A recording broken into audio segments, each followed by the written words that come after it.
Hey, I'm Jer Stays, and welcome to your Daily Detroit, sharing what to know and where to go in Southeast Michigan for Monday, December 28th, 2020. Today, we'll do a roundup of stories around town you might have missed over the holiday, and then Fletcher Sharpe stops by to talk sports. Let's just get started. Love's Furniture, built in part with the resurrected assets of the now bankrupt Art Van, is closing a number of stores. Some have just been open a few months. The company says that COVID-19 supply problems have made it difficult to keep all the stores stocked, and we know a number of listeners who have been having to wait for furniture from a number of brands for months. After the holidays, Love's will have shrunk from 32 stores when they started earlier this year to just 13, with 12 in Michigan and 1 in Ohio. 9 stores are closing in this latest round, including 3 in Metro Detroit. They are in Dearborn, Livonia, and Waterford. This is on top of closings earlier in Westland and Ann Arbor.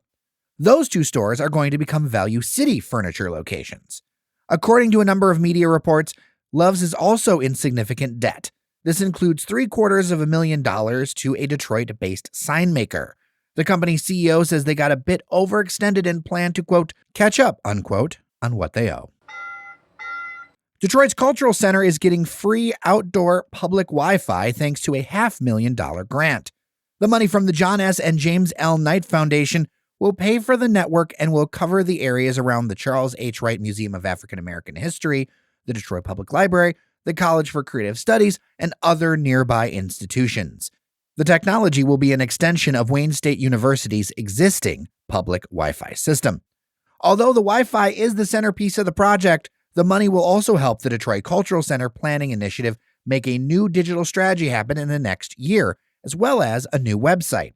It'll also be used for so-called digital capacity workshops to create new digital experiences to enhance what's happening in the neighborhood, as well as pop-up digital screens for installations. Have I said the word digital enough yet? Anyway, small grants will also be awarded to test ideas. The work is slated to be complete before De-Electricity's return in late September of 2021. And if you don't know what De-Electricity is, it's the Festival of Lights and Arts that happens every few years in that part of town. Having gone a few times, I personally hope seeing people is a thing in the fall because it's just so much fun. It's so cool. It's just a great time, and I hope people get to see it. On Friday, the Detroit Public School District agreed to contracts with 6 non-teaching unions that cover more than 2,700 workers. So this is about the support personnel that make the district run. The one-year deals, according to Chalkbeat, include 2% salary bumps and a one-time $2,000 payment to workers. That's except for cafeteria workers, where their funding source is tied to meals served, and well, there have been far fewer of those with the pandemic. They're getting $1,000 of hazard pay instead of the pay raise, as well as that $2,000 payment.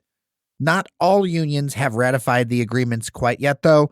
These developments are on top of an agreement we told you about back in October with the Detroit Federation of Teachers, covering about 4,000 educators. Before we get to Fletcher, a quick thanks to our Patreon members. Without you, this show would not be possible. Join us at patreon.com/dailydetroit or email us dailydetroit@gmail.com for some 2021 sponsorship opportunities. It's Monday, which means Fletcher Sharpe. Good to talk to you, man. Thanks for having me. Of course. All right. Detroit Pistons, they're in the beginnings of their regular season. What are some of your early thoughts? It's early on. It really is. And people will call it an overreaction. But Derrick Rose has to go. And I don't mean that in the sense of like, get him out of here. He's terrible. But if they're going to try to like rebuild the way they're trying to rebuild and be honest about it, the future point guard is Killian Hayes. So why, when games are like late in game, both Pistons have lost both their games early on. Both of them, they had leads late that they squandered. Mm-hmm. And for the crunch time minutes, Killian Hayes was planted on the bench. Derrick Rose is in there. And I'm not saying Derrick Rose does not have anything left. He's still a talented basketball player. Same with Blake Griffin. They're both still talented players, but like they're in the long end. Blake Griffin should not be playing 40 minutes a night at his advanced age. And he's played at least 36, 37 in both those games. That cannot happen. The most recent game that they lost to the Cleveland Cavaliers and Andre Drummond, mind you, Defensive Player of the Year attempt, Andre Drummond. Derrick Rose had a chance to ice the game, lost the ball twice, gave up the game-tying layup and almost gave up the game-winning bucket, proceeded to play the overtime, and the Pistons lost, squandered the lead away. Game before, against Minnesota, Killian Hayes wasn't looking great, but neither was Derrick Rose. Actually, as someone put it on Twitter very eloquently, one of those players was not playing great. One was actively playing bad. There's a very big difference between them. And people are like, well, what's the difference? They would have lost with Killian Hayes too, or lost to the other rookies.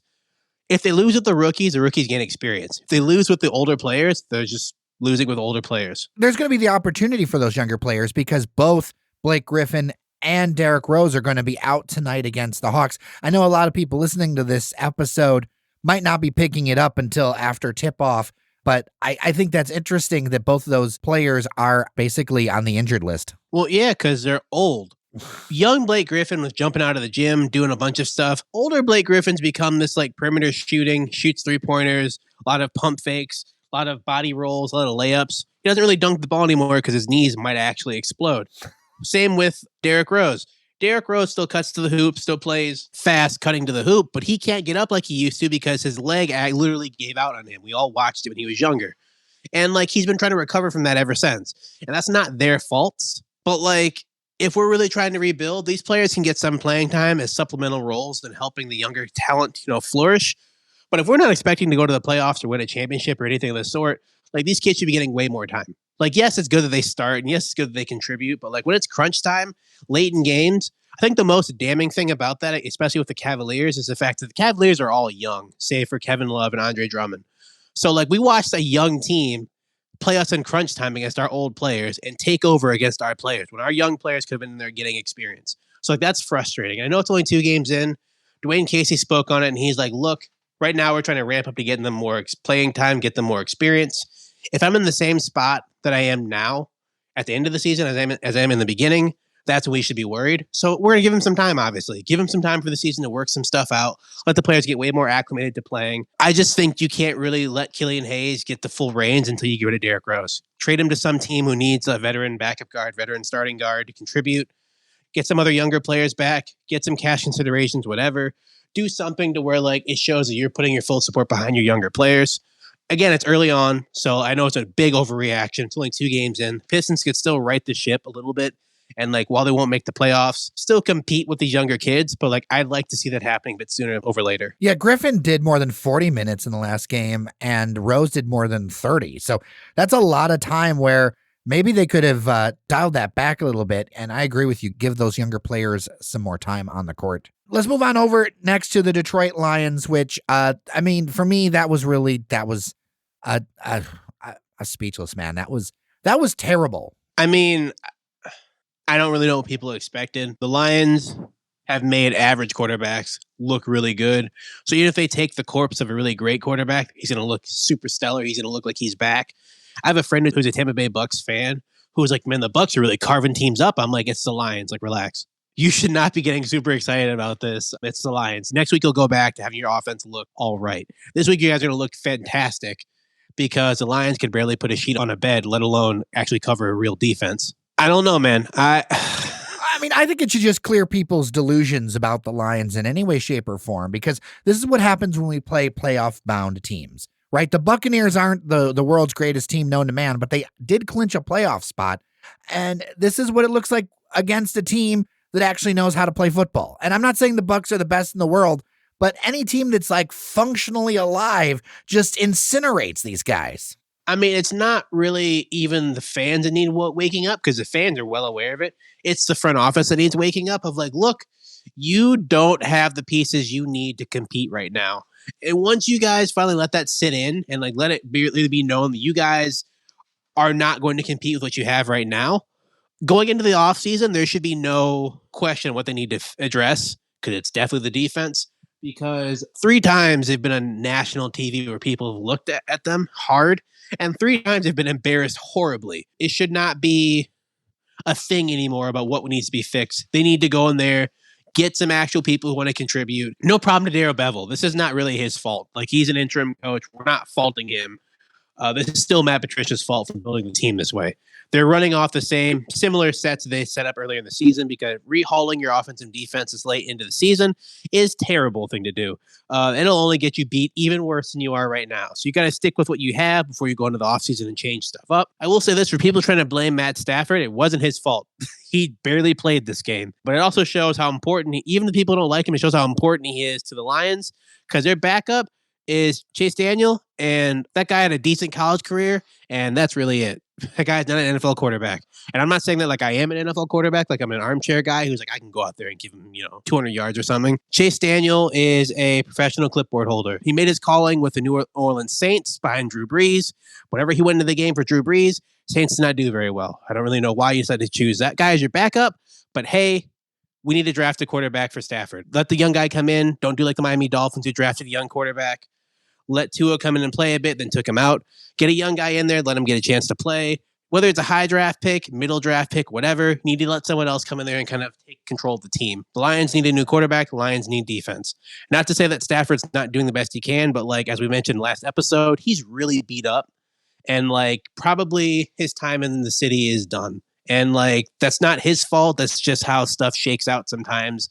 Sometimes athletes come to Detroit, specifically the Lions. Oh, yeah, the Lions just incinerate athletes. Give their all, try their best, and they don't win what they're supposed to win. And, like, you know what? That's life, man. Normally they retire. He's probably not going to retire, but, like, he probably should go.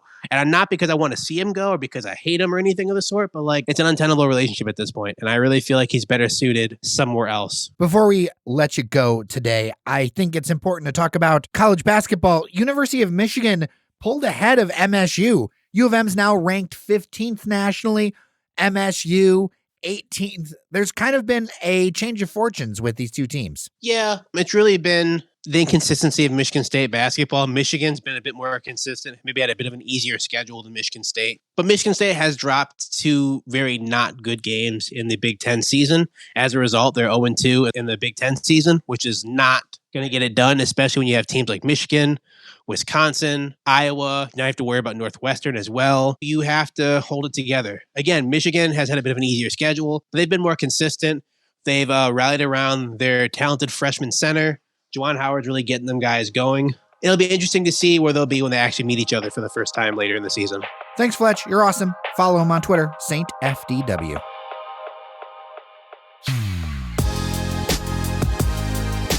Tomorrow, we have scheduled an in-depth conversation with Dr. Paul Thomas. I didn't include the latest coronavirus data today because, well, we're going to wrestle with all of it in our next show, put it in context, and help us understand it.